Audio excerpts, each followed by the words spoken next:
আমরা ডলার খাইয়া কালার ফাল্টাইতাম না, বান্ডেলের কাছে ইমান বেচতাম না।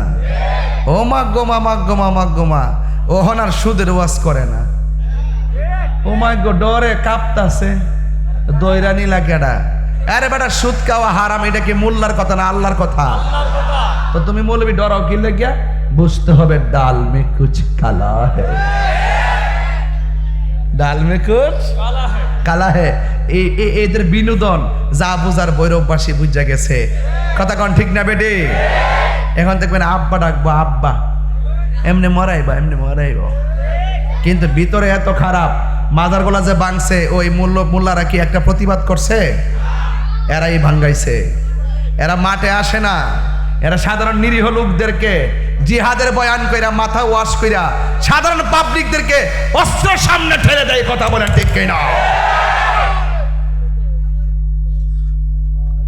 আমি আজকে দিনে মাহফিল করছি কুমিল্লা। কোথায় করছি? আর রাত্রে মাহফিল ছিল আমার দরবারের খাস মাহফিল।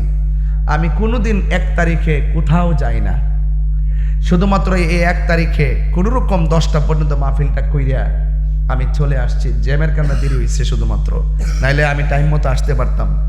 সবসময় দরবারের খাস মাহফিল 1টা পর্যন্ত চলে, কিন্তু আজকে 10টায় শেষ করছি আমার হুজুরের মহব্বতে।